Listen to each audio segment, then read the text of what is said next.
Warsaw, Poland. 1943. Three men in crisp black Gestapo uniforms stride through the iron gates of the Warsaw Ghetto, their boots echoing against the cobblestones with the authority of death itself. SS guards snap to attention, their arms shooting up in salute. The uniforms are perfect, the swastikas gleaming, the peaked caps casting shadows over hard faces. But underneath those death's head insignias, beneath those immaculate Nazi disguises, beat the hearts of three Catholic monks who have never held a weapon in their lives. They are walking into the most heavily guarded Nazi stronghold in occupied Poland. And if anyone discovers who they really are, they will not simply be shot. They will be tortured for information about the underground network, then executed slowly as an example. Every second they remain inside these walls, they are one wrong word, one suspicious glance, one missed detail away from a fate worse than death. The Warsaw Ghetto in 1943 was not just a prison. It was hell on earth, a 7-square-mile cage holding nearly 500,000 Jews crammed into streets designed for 50,000. The Nazis had erected 10-foot walls topped with broken glass and barbed wire, sealing off an entire section of the city and transforming it into humanity's largest death trap. Inside, families starved in plain sight. Children with distended bellies begged for crusts of bread. Corpses lay in the streets each morning, covered with newspapers, waiting for the daily collection carts. The air itself smelled of disease, desperation, and smoke from the crematoria that never stopped burning. This was the Nazis' laboratory of extermination, a place where they perfected the machinery of genocide before shipping their methods to Treblinka, Auschwitz, and beyond. By 1943, the deportations had already claimed hundreds of thousands of lives, and everyone knew the truth. The trains heading east were not going to work camps. They were going to gas chambers. But tucked away in the Christian quarter of Warsaw, just beyond those walls of death, stood a quiet Franciscan monastery where three brothers refused to accept the unacceptable. Father Maximilian Kolbe had already been martyred in Auschwitz 2 years earlier, having volunteered to die in place of a stranger, but his spirit of radical sacrifice had infected the entire order. Among the remaining monks were three men whose names history has nearly forgotten, men who prayed the rosary each morning and then spent their afternoons forging Nazi identification papers. They were not spies, they were not soldiers. They were simple men of God who had taken vows of poverty, chastity, and obedience, and they had decided that obedience to Christ meant disobedience to Hitler. They had watched from their monastery windows as the ghetto walls went up. They had heard the screams when the SS conducted their actions, storming through the streets and dragging families from their hiding places. And they had made a decision that would have seemed insane to anyone with common sense. They would go inside. The plan was audacious to the point of suicide. Nazi officers were meticulously documented, their identities cross-referenced, their movements tracked. The SS was not just an army. It was a cult of brutal efficiency where everyone knew everyone, where paperwork was sacred, where the wrong stamp or signature could end a man's life. Yet these three monks had somehow acquired genuine Gestapo uniforms, likely stripped from dead officers, or purchased from black market dealers who asked no questions. They had studied the mannerisms, the way SS men walked with that particular swagger of impunity, the way they barked orders with casual cruelty, the way they looked at Jews not as human beings, but as vermin to be processed. They had forged transfer orders and identification papers that could fool a quick inspection, though they would never survive a thorough investigation. And they had memorized a list of addresses inside the ghetto, specific buildings where Jewish families were hiding their children in crawl spaces and false walls, waiting for the inevitable moment when the Nazis would come to drag them onto the cattle cars heading east. Now, on this particular morning in the spring of 1943, those three monks crossed the threshold from the world of the living into the realm of the damned. The ghetto was in the midst of its final liquidation. The Warsaw Ghetto uprising had just been crushed, and SS Commander Jürgen Stroop was methodically burning the district block by block, flushing out the last survivors like rats from a flooding ship. Smoke filled the sky. Machine gun fire echoed between the buildings. Jewish resistance fighters were making their last stand with homemade Molotov cocktails against German tanks. Into this apocalypse walked 3 men in enemy uniforms, carrying nothing but forged papers and an unshakable faith that God would blind the eyes of their enemies. They did not know if they would survive the next hour. They only knew that dozens of Jewish children were trapped inside, and if someone did not reach them before the final sweep, those children would burn alive or be shipped to Treblinka in the morning. The first checkpoint was 50 feet ahead. A young SS guard with cold blue eyes stepped forward, his hand moving to his holster. The lead monk, his heart hammering so hard he was certain it could be heard through his stolen uniform, reached into his coat pocket and withdrew the forged documents. His hand did not shake. His voice did not waver. And in perfect German, with the arrogance of a man who believed himself to be on the winning side of history, he spoke the words that would either save dozens of lives or end his own in the next 30 seconds. This is where their story truly begins, in that moment between worlds, where faith confronted pure evil and decided it would not blink first. The guard glanced at the papers, his eyes scanning the official stamps and signatures with the mechanical efficiency of a man who had checked thousands of such documents. The monastery's forger had done his work well. Every detail was perfect, from the eagle and swastika embossed at the top to the purple ink of the authorization stamp. The guard's expression remained neutral, bored even, as he waved them through without a second thought. The 3 monks walked forward, their boots clicking in unison against the pavement, and the moment they passed beyond the guard's line of sight, each man felt his lungs release air he had not realized he was holding. They were inside. They had crossed the first barrier between the world of the perpetrators and the world of the victims, and now there was no turning back. Behind them, the gate clanged shut with the finality of a coffin lid, sealing them inside the largest killing ground in Nazi-occupied Europe. To understand why these 3 men risked everything requires understanding what Warsaw had become by 1943. Before the war, Warsaw had been called the Paris of the East, a glittering cosmopolitan center where Jews and Christians lived side by side, where synagogues stood next to churches, where Jewish doctors treated Polish patients and Polish teachers educated Jewish students. The city had been home to the largest Jewish community in Europe, nearly 400,000 souls who contributed to every aspect of Polish life. They were lawyers and laborers, musicians and merchants, scholars and shopkeepers. Then came September 1939, when German tanks rolled through the streets and the Nazi occupation began. Within months, the systematic destruction of Jewish life commenced with bureaucratic precision. First came the identification requirements, forcing every Jew to wear a white armband with a blue Star of David. Then came the confiscations, stripping Jewish families of their businesses and property. Then came the walls. The ghetto was established in October 1940, and its creation was a masterpiece of Nazi cruelty disguised as administrative necessity. The Germans claimed they were isolating Jews for public health reasons, to prevent the spread of typhus. But everyone knew the truth. This was a holding pen, a way station designed to concentrate the Jewish population before their ultimate disposal. Families were given hours to pack their lives into suitcases and move behind the walls. Christian Poles who lived in the designated area were relocated out. Jewish families from surrounding areas were relocated in. Within weeks, the ghetto held nearly 500,000 people crammed into an area of just over 1 square mile.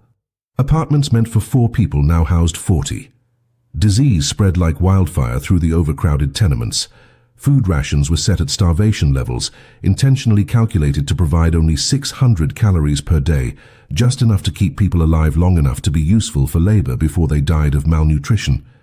By 1942, the deportations began in earnest. The Nazis called it resettlement, claiming Jews were being transferred to work camps in the East. They posted notices promising jobs, bread and marmalade to those who volunteered for transport. But the underground network had received reports from escaped prisoners and Polish railroad workers. The trains were not going to work camps. They were going to a place called Treblinka, where a factory of death operated 24 hours a day, where Jews were herded into gas chambers disguised as showers and murdered with carbon monoxide from diesel engines. Between July and September 1942, The Nazis deported nearly 300,000 Jews from Warsaw to Treblinka. Only a handful survived. The ghetto's population, once nearly 500,000, had been reduced to fewer than 60,000 by the spring of 1943. The three monks knew all of this. They had received reports from the underground, from the Ghetto Council that coordinated rescue efforts, from Jewish resistance fighters who smuggled messages through the sewers. They knew that time had run out, that the final liquidation of the ghetto was underway, and that within days, perhaps hours, there would be no one left to save. The children they sought were hidden in bunkers and false walls, the sons and daughters of families who had entrusted them to smugglers and resistance fighters in desperate final acts of hope. These children were the last remnants of a civilization being systematically erased, and if the monks failed, those children would become smoke rising from chimneys, numbers in a ledger of industrialized murder. So they walked deeper into the ghetto, three men in stolen uniforms, following a hand-drawn map to addresses where innocents waited in darkness, praying that monsters dressed as men would somehow pass them by. The streets of the ghetto assaulted the senses in ways no human being should ever witness. Bodies lay where they had fallen, too numerous for the burial details to collect. Skeletal children sat motionless in doorways, their eyes hollow and ancient, staring at nothing. The smell was overwhelming, a combination of human waste, rotting flesh, and the acrid smoke that poured from burning buildings where SS troops were systematically setting fires to flush out hidden Jews. German soldiers moved through the ruins with flamethrowers, incinerating entire blocks. Machine gun nests had been set up at major intersections, their barrels trained on the rubble where resistance fighters still hid. This was not a military operation.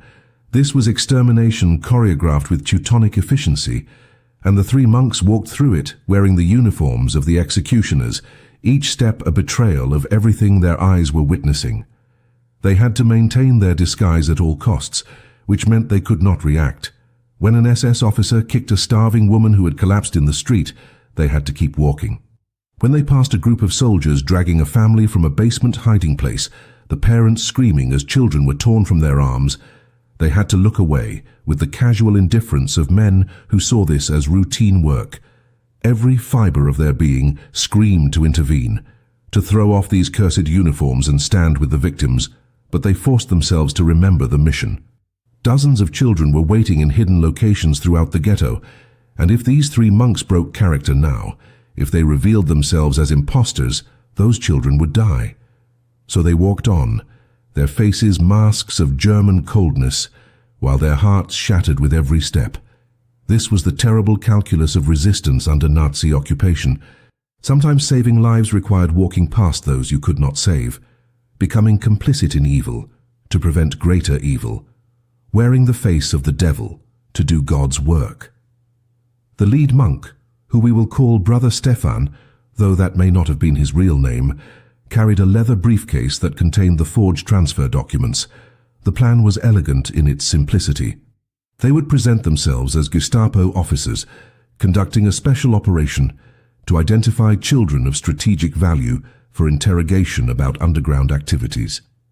The documents authorized them to remove selected children from the ghetto for processing at Gestapo headquarters. It was exactly the kind of arbitrary cruelty the SS practiced daily, plausible enough that nobody would question it. The buildings on their list were scattered throughout the ghetto, requiring them to traverse the entire killing ground while maintaining their cover. They had perhaps 3 hours before someone in the Nazi chain of command noticed that 3 Gestapo officers nobody had ever seen before were wandering around without proper authorization. 3 hours to find and extract as many children as possible before their luck ran out. The first address was a partially destroyed apartment building on Myler Street, one of the last areas still resisting the German onslaught. They could hear gunfire echoing from nearby blocks where Jewish fighters from the ZOB, the Jewish Combat Organization, were making their final stand. These resistance fighters knew they could not win. They knew they would all die. But they had decided that if death was inevitable, they would choose how they died. They would die fighting, taking as many Nazis with them as possible, denying the Germans the satisfaction of herding them like cattle onto trains. The uprising had shocked the Nazi command, They had expected the liquidation to take 3 days. It had now stretched into weeks, with ragged Jewish fighters armed with pistols and homemade explosives holding off German tanks and trained troops.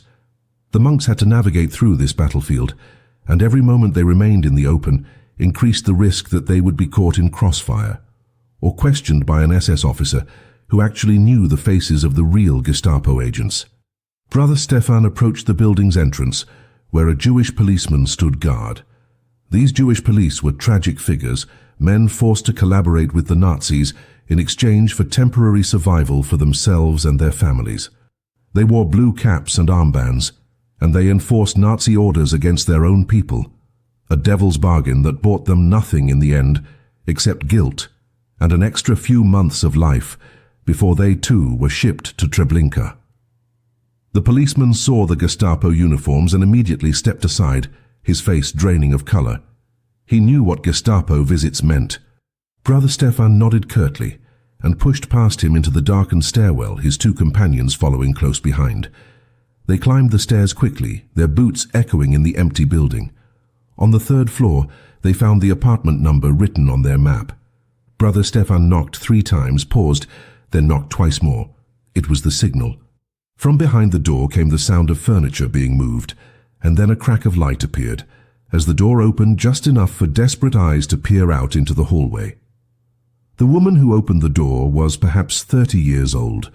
Though starvation and terror had aged her face into something ancient, her eyes widened in horror when she saw the Gestapo uniforms, and she stumbled backward, her hand flying to her mouth to stifle a scream. Brother Stefan had prepared for this moment, knowing that the sight of SS uniforms would trigger pure panic.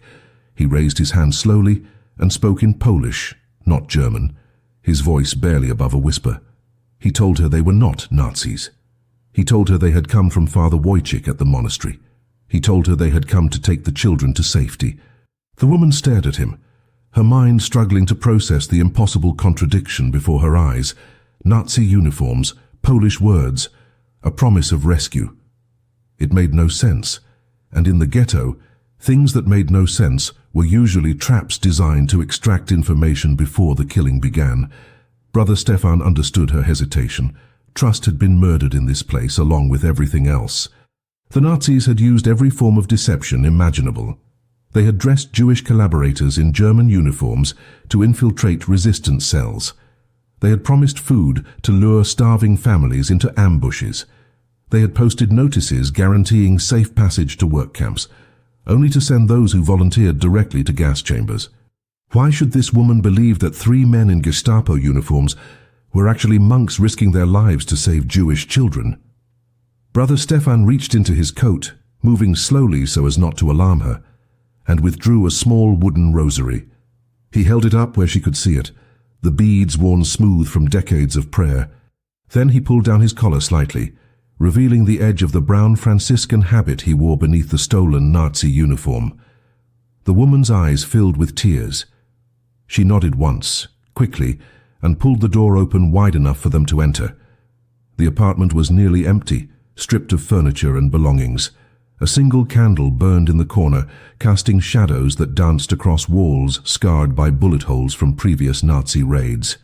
In the far corner, partially hidden behind a makeshift curtain made from a torn bedsheet, huddled 6 children ranging in age from perhaps 4 to 12 years old. They were silent, absolutely silent, trained by weeks of hiding to make no sound at all. Their faces were gaunt, their eyes too large in their starved features, their clothes hanging off bodies that had been reduced to skin stretched over bone. When they saw the German uniforms, several of them pressed themselves against the wall as if trying to disappear into it. The oldest girl, perhaps 12, positioned herself in front of the younger ones, her thin arms spread wide in a futile gesture of protection.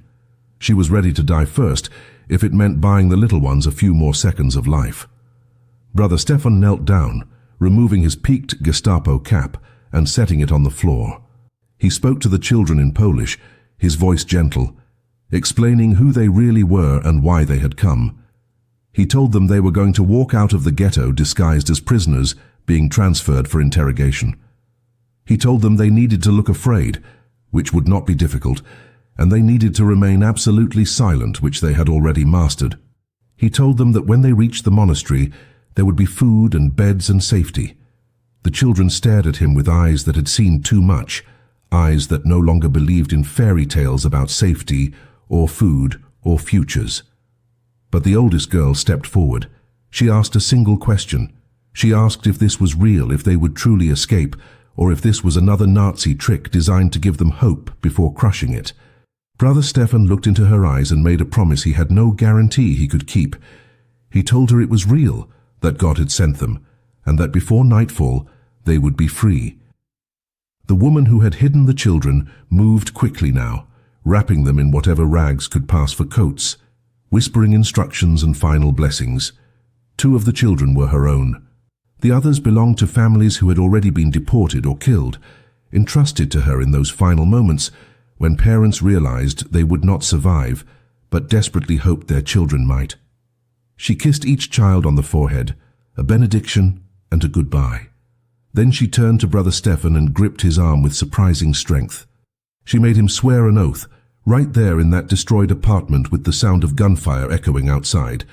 She made him swear that if he got these children out, he would make sure the world remembered what happened here. She made him swear that their names would not be erased, that someone would tell the story of Warsaw, that the 6 million would not become a number, but would remain human beings with faces and names and futures that were stolen. Brother Stefan swore it. Then he and his 2 companions gathered the children and prepared to walk back out into hell. The return journey through the ghetto streets required a performance of such chilling precision that one mistake would result in immediate execution for everyone involved.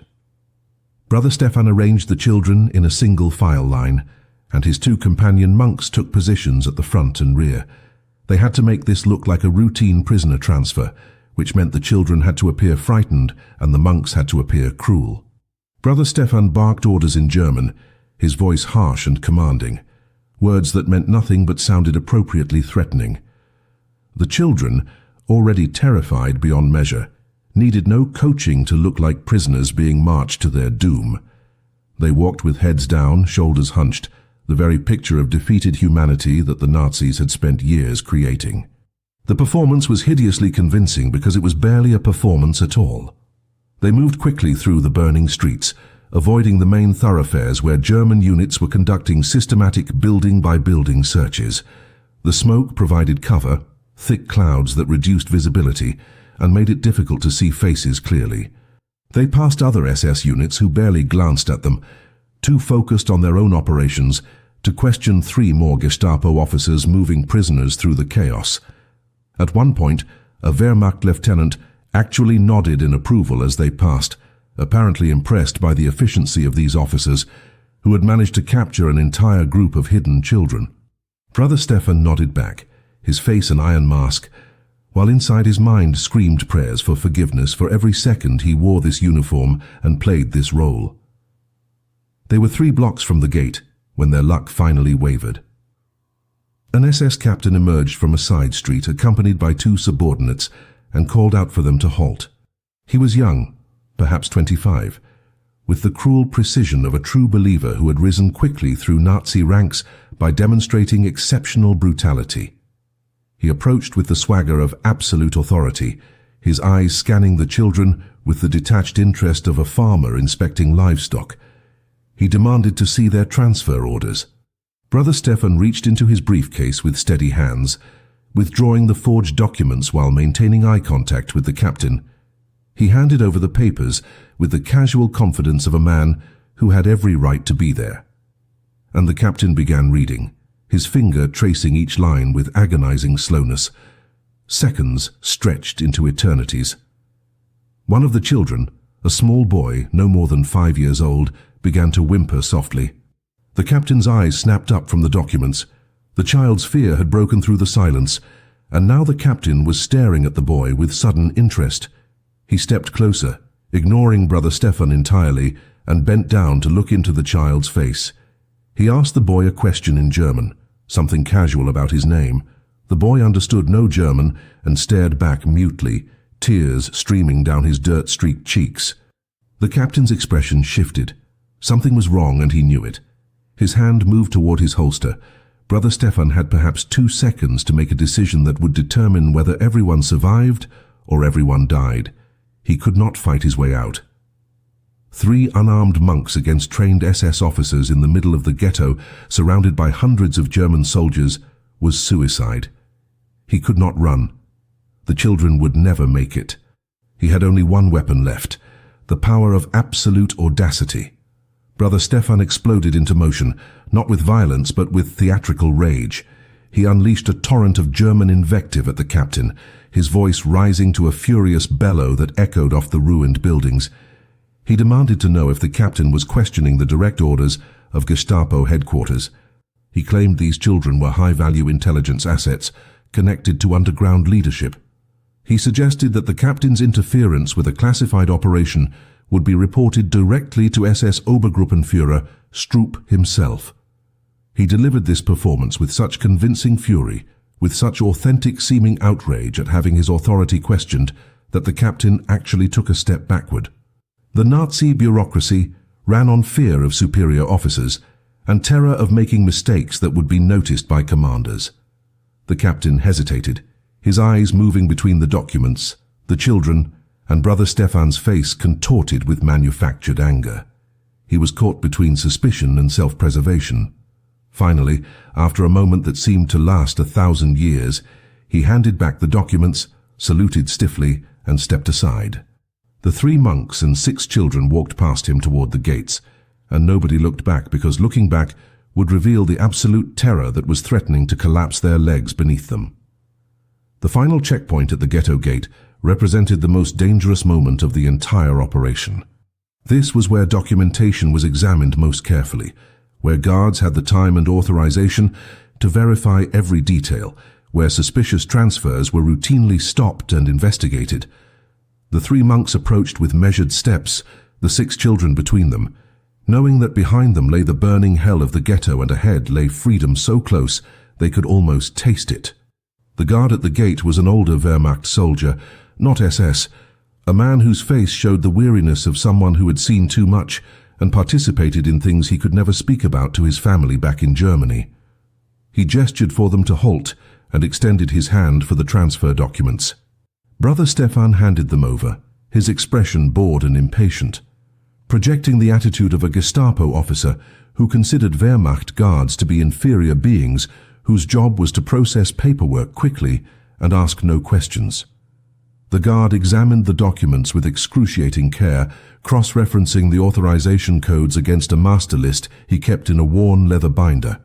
His eyes moved from the papers to the children and back again, counting heads, verifying numbers.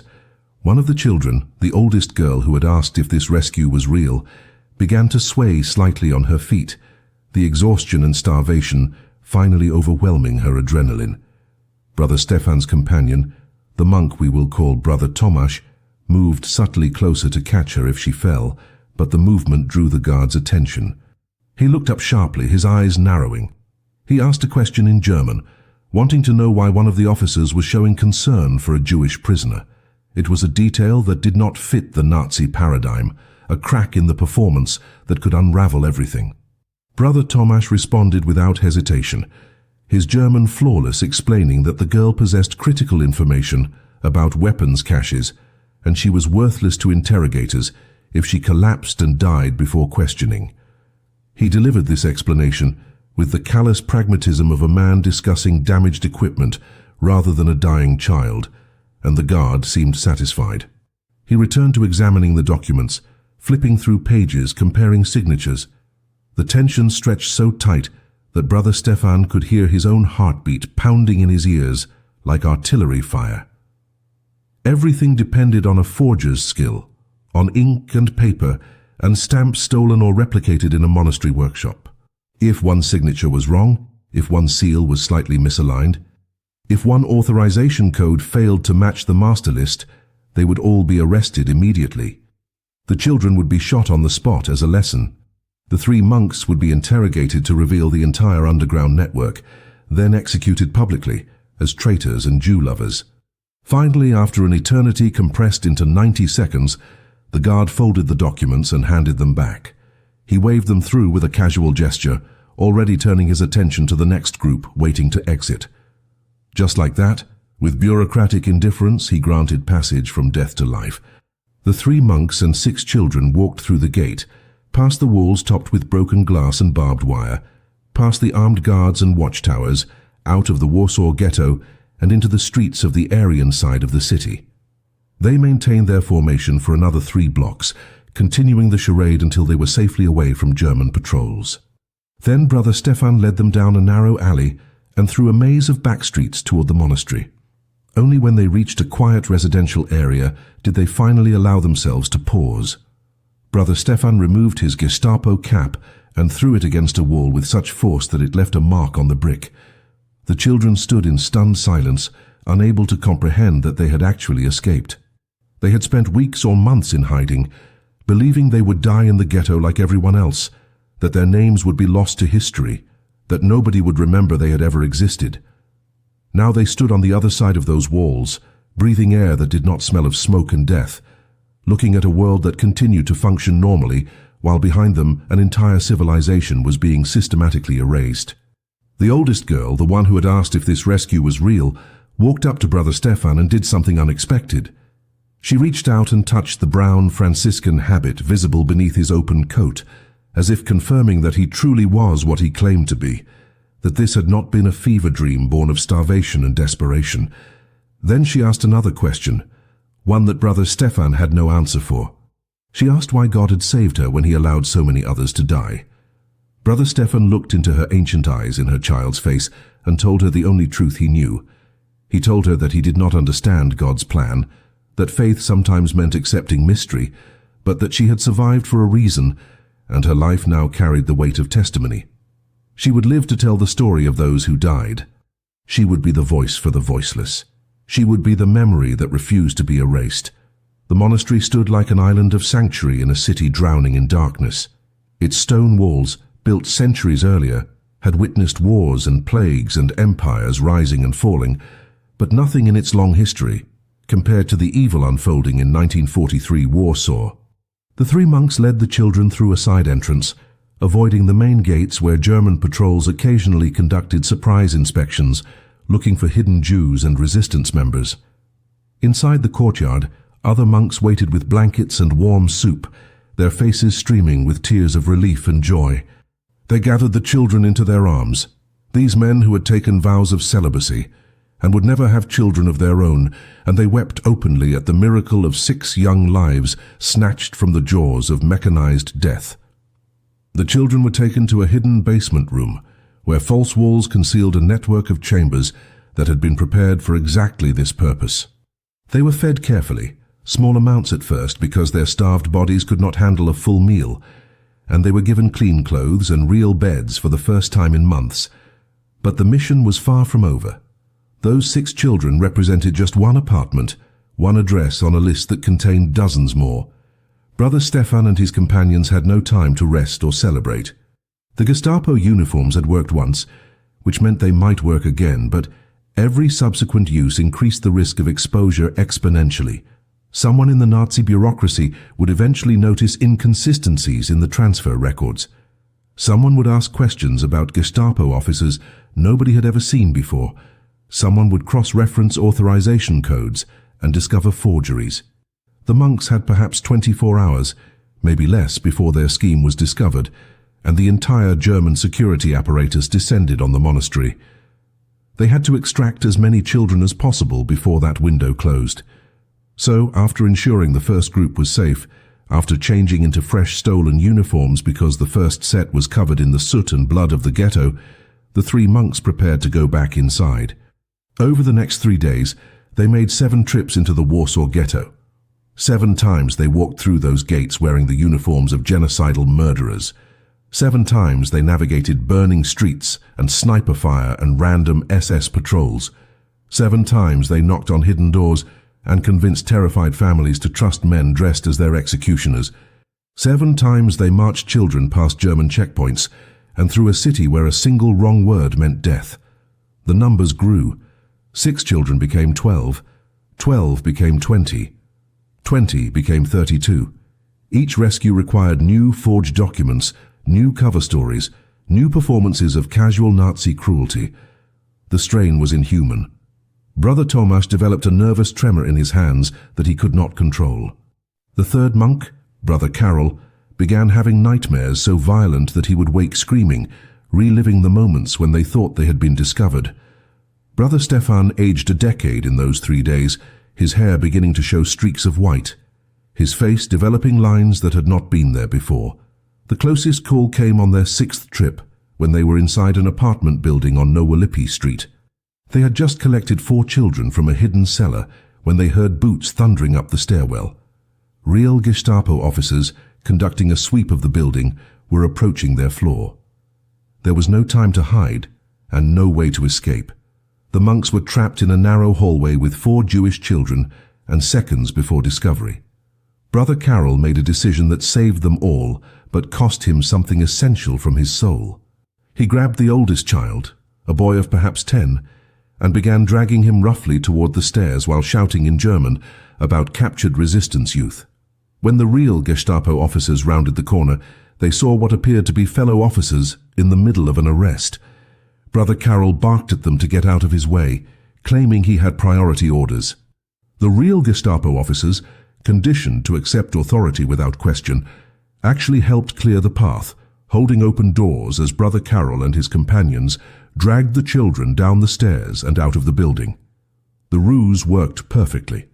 But Brother Karol had been forced to hurt that child, to grip his arm hard enough to leave bruises, to treat him exactly as a real Nazi would, and the look of betrayed terror in the boy's eyes would haunt Brother Karol for the rest of his life. By the evening of the 3rd day, they had rescued 32 children, but the operation was falling apart. The underground network sent word that the Gestapo had discovered discrepancies in transfer records and was investigating. German authorities were asking questions about unauthorized operations in the ghetto. The window was closing. Brother Stefan knew they could make perhaps 1 more trip, maybe 2 if they were extraordinarily lucky, before the entire scheme collapsed and brought destruction down on everyone involved.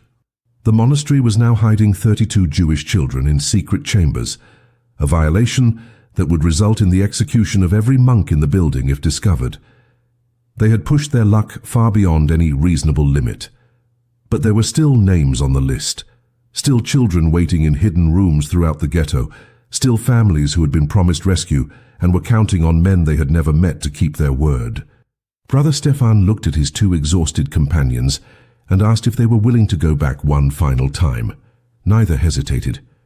They had crossed a line 3 days earlier when they first put on those cursed uniforms, and there was no going back. They would return to the ghetto until they were stopped by bullets or betrayal or the simple mathematical certainty that their luck had finally run out. The 8th trip into the ghetto took place on April 23rd, 1943, nearly 3 weeks into the Warsaw Ghetto uprising, and the landscape had transformed into something beyond apocalyptic. The Germans had abandoned any pretense of selective deportation and were simply burning everything, block by block, building by building, incinerating the entire district to force out the last survivors. Flames rose hundreds of feet into the air, visible from across Warsaw, a pyre for an entire people. The smoke was so thick that visibility was reduced to a few dozen yards. Bodies were no longer collected, but simply left where they fell, becoming obstacles to navigate around. The Jewish resistance fighters, down to their last ammunition and fighting from bunkers deep underground, were launching desperate final attacks. German casualties had climbed into the hundreds, an embarrassment for an army that had conquered most of Europe. SS Commander Stroop had committed thousands of troops, tanks, and artillery to crush what remained of Jewish Warsaw, determined to present Hitler with a burned and empty ghetto as a birthday present. Into this inferno walked 3 monks one final time, knowing that this was likely a suicide mission, but unable to abandon the children who remained. The gatehouse checkpoint had been reinforced with additional guards and officers who examined documents with paranoid intensity. The atmosphere had changed. The Germans knew something was wrong, knew that prisoners had been escaping through unauthorized channels, and they were hunting for the source of the leak. Brother Stefan presented their forged documents to a suspicious SS lieutenant who studied every line with the focus of a man whose career depended on catching infiltrators. He asked detailed questions about their orders, about which Gestapo office had issued the authorization, about the specific intelligence objectives of this transfer. Brother Stefan answered each question with invented details, delivered with absolute confidence, but he could see doubt growing in the lieutenant's eyes. The officer was not convinced.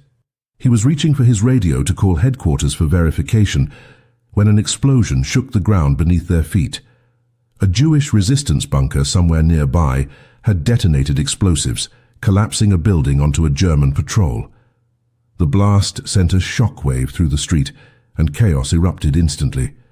German soldiers rushed toward the source of the explosion, officers screaming orders, medics running to treat wounded troops.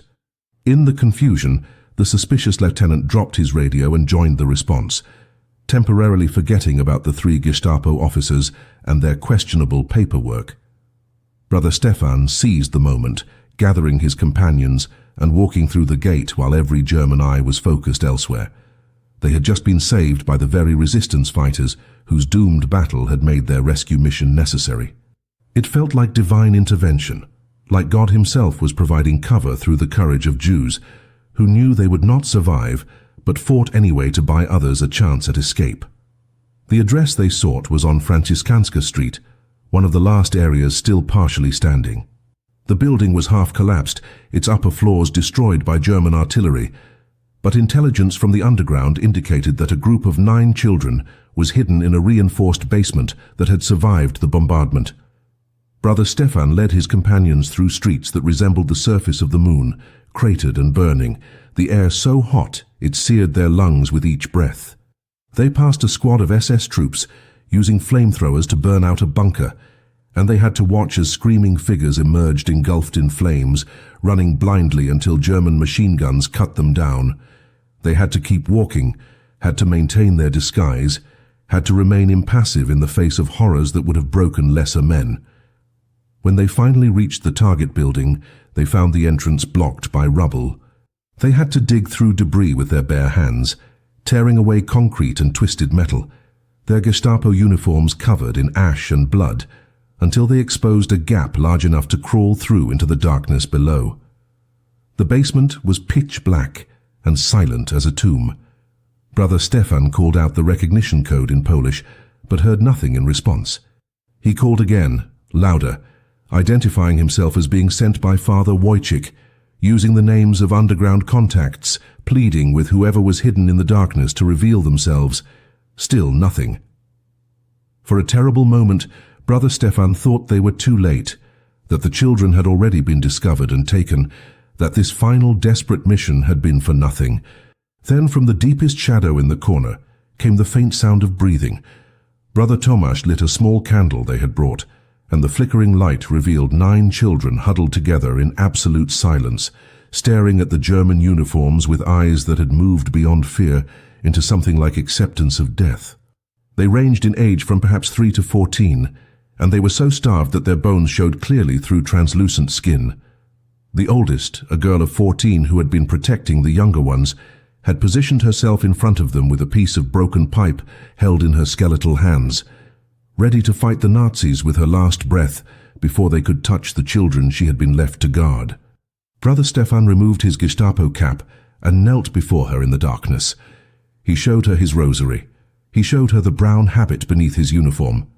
And he promised her, as he had promised so many others over the past 3 days, that this rescue was real, and that before nightfall she and every child with her would be free. The girl stared at him for a long moment, searching his face for deception, and then her grip on the pipe loosened, and she began to cry, making no sound, tears simply streaming down her face as her body shook with silent sobs that came from a place deeper than language. Getting 9 children out of the burning ghetto required a modification to their usual strategy. They could not march all 9 in a single group without attracting fatal attention, so they split into 2 teams. Brother Stefan would take 5 children through the main gate using the forged transfer documents. Brothers Tomasz and Karol would take the remaining 4 through a secondary checkpoint on the southern wall, using duplicate papers with slightly different authorization codes. It was an enormous risk to divide their strength, but moving 9 emaciated children through multiple checkpoints as a single unit would trigger too many questions. They synchronized their watches, planned to exit simultaneously so that if one group was discovered, the confusion might allow the other to escape. They wrapped the children in whatever rags could pass for clothing and prepared for what they all knew would likely be their final performance. The girl with the pipe, whose name was Rivka, refused to let go of Brother Stefan's hand as they prepared to leave the basement. She had been alone with those children for 6 days, watching over them while bombs fell and buildings burned, keeping them quiet through sheer force of will, and now she could not quite believe that rescue had actually come. The journey to the checkpoint was a nightmare march through an active battlefield. The Germans had brought in heavy artillery and were shelling the remaining ghetto structures into rubble. Buildings collapsed without warning, sending cascades of brick and concrete into the streets. German soldiers were shooting anything that moved, no longer bothering to determine if targets were resistance fighters or simply desperate civilians. Brother Stefan and his 5 children had to take cover multiple times, pressing themselves into doorways as patrols passed within feet of them. One of the younger children, a boy of perhaps 5, began crying despite all efforts to remain silent.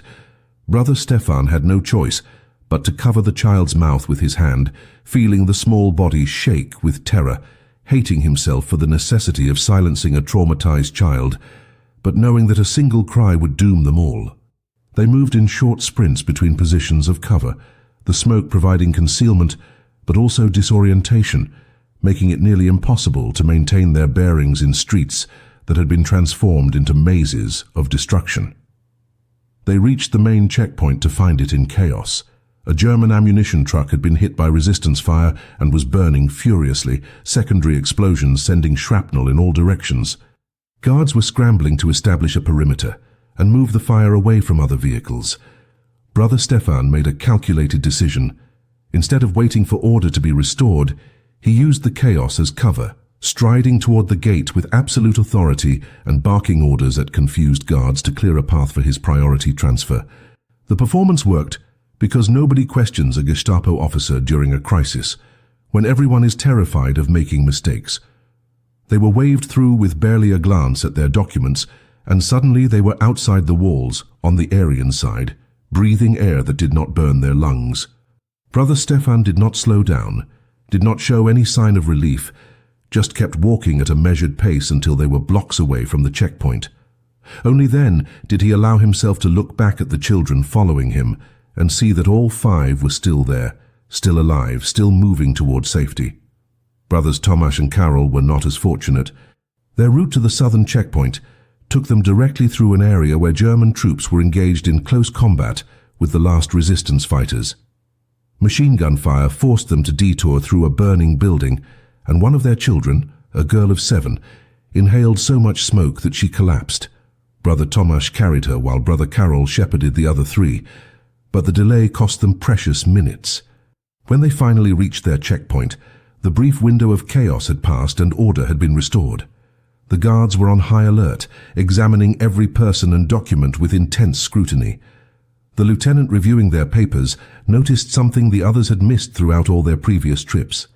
The authorization stamp was slightly smudged, the purple ink bleeding in a way that suggested reproduction rather than an original seal.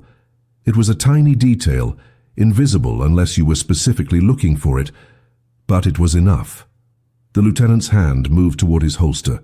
Brother Tomasz made the kind of decision that defines heroism. He did not try to fight or argue or run. He simply stepped forward, placing himself between the German officer and the children, and began speaking in rapid German, claiming full responsibility for the irregularity in the documents and insisting that the children were innocent assets who needed to reach Gestapo headquarters for interrogation. He was creating a distraction, sacrificing himself to give Brother Karol and the children a chance. The lieutenant hesitated, confused by this Gestapo officer who was suddenly defending Jewish children. In that moment of confusion, Brother Karol grabbed the 4 children and ran. He simply bolted, abandoning all pretense, throwing off his Gestapo cap and sprinting toward the gate with 4 terrified children stumbling after him. German guards shouted and raised their weapons. Brother Tomasz threw himself at the lieutenant, not to harm him but to prevent him from giving the order to fire. Shots rang out. Brother Karol and 3 of the children made it through the gate. The 4th child, the 7-year-old girl, Brother Tomasz, had carried through the smoke, collapsed 5 feet from freedom, struck by a bullet meant for someone else. Brother Tomasz, still wrestling with the lieutenant, saw her fall. And in that moment, something broke inside him that would never be repaired. He released the German officer, stumbled toward the fallen child, and was immediately shot multiple times by guards who had been waiting for a clear target. He died in the gateway between worlds, his blood mixing with that of the child he had tried to save, his brown Franciscan habit finally visible beneath the hated German uniform as his body fell and the coat opened wide. Brother Karol made it back to the monastery with 3 children, collapsing inside the gates and screaming for help, his mind shattered by what he had witnessed. Brother Stefan arrived minutes later with his 5, and together they counted the cost of their final mission. 40 children total had been saved over 8 trips into hell. Brother Tomasz was dead, executed in the gateway to freedom. 1 child had been killed at the checkpoint, and the entire operation was now exposed. Within hours, the Gestapo would identify Brother Tomasz's body, trace his connection to the monastery, and unleash the full fury of the Nazi apparatus on everyone involved. The abbot made the decision immediately. The monastery would be evacuated, the children dispersed through the underground network to hiding places throughout Poland and beyond. The remaining monks scattered, some joining partisan units in the forests, others simply disappearing into the Polish countryside with false identities. The physical monastery would be sacrificed, but the 40 children would survive, hidden in farms and convents and Christian homes across occupied Europe, waiting for liberation that would not come for another 2 years. Brother Stefan and Brother Karol went into deep hiding, never seeing each other again after that terrible April night. Brother Stefan survived the war and lived until 1968, spending his remaining years documenting the rescue operation in journals that he kept hidden in various locations. Brother Karol was not as fortunate. The trauma of watching Brother Tomasz die destroyed something essential in him. He wandered Poland for months after the rescue, unable to return to religious life, unable to reconcile what he had done with who he had been. He was eventually captured by the Gestapo in a random sweep in 1944 and died in Auschwitz. Though whether the Nazis ever connected him to the ghetto rescues remains unknown. Of the 40 children saved, 37 survived the war. 3 died in hiding from disease or subsequent German raids, but 37 lived to see liberation in 1945. They were scattered across Europe and eventually the world, adopted into families who often never told them their true origins, growing up with new names and new identities, carrying with them fragmented memories of monks in German uniforms and a burning city they had somehow escaped. The story was almost lost to history. The communist government that controlled Poland after the war had little interest in celebrating Catholic heroism or Jewish survival. The monastery where the rescue had been coordinated was torn down in the 1950s, replaced by an apartment block with no commemorative plaque. The names of the 3 monks were not recorded in any official capacity. Brother Tomasz's body was buried in an unmarked mass grave, with hundreds of other victims of the ghetto liquidation. For decades, the rescue existed only in scattered survivor testimonies and the hidden journals of Brother Stefan, fragments of an extraordinary story that had no cohesive narrative. It was not until the 1980s, when researchers began systematically documenting Polish rescuers during the Holocaust, that the pieces finally came together. Survivors came forward, now elderly men and women living in Israel, America, Australia, sharing remarkably consistent accounts of monks in Gestapo uniforms who had appeared like guardian angels in the darkest moment of history. Today, the story of the 3 monks exists in academic papers and a few specialized Holocaust histories, but it has never achieved the recognition it deserves. There are no major films, no best-selling books, no prominent memorials. The Catholic Church has never officially canonized brothers Stefan, Tomasz, and Karol, though efforts have been made to recognize them as righteous among the nations. Their heroism was too complicated, too morally ambiguous for easy commemoration. They wore Nazi uniforms. They performed acts of apparent cruelty. They collaborated, even if that collaboration was a disguise meant to subvert the very evil they pretended to serve. How do you celebrate men who saved lives by dressing as murderers? How do you honor sacrifice that required becoming, at least superficially, the thing you despised most? These questions have kept their story marginalized, tucked away in footnotes, known to specialists but invisible to the broader public. And yet, 37 people are alive today because 3 monks decided that some rules were worth breaking, that some disguises were worth wearing, that some sins were worth committing if they served a greater righteousness. The final haunting detail comes from one of the survivors, a woman named Sarah Rosenbaum, who was 8 years old when Brother Stefan carried her out of the ghetto. She lives today in Tel Aviv, now 90 years old, and she keeps a photograph on her mantelpiece that was smuggled out of Warsaw during the war. It shows 3 young monks in their Franciscan habits standing in the monastery courtyard before the war began, smiling at the camera with the innocent confidence of men who believed God would protect them from all harm. She has shown this photograph to her children and grandchildren, 15 descendants who exist because 3 men she barely remembers decided that faith without action was no faith at all. And she ends her testimony with a question that has no comfortable answer. How many more children could have been saved if more people had been willing to become monsters in order to fight monsters? How many lives were lost because good people refused to dirty their hands, refused to compromise their principles, refused to walk through the gates of hell wearing the uniform of the damned? The 3 monks did not ask these questions. They simply put on the uniforms, walked into the fire and pulled 40 children from the flames. The world barely remembers their names. But heaven, if it exists, surely keeps a more accurate record.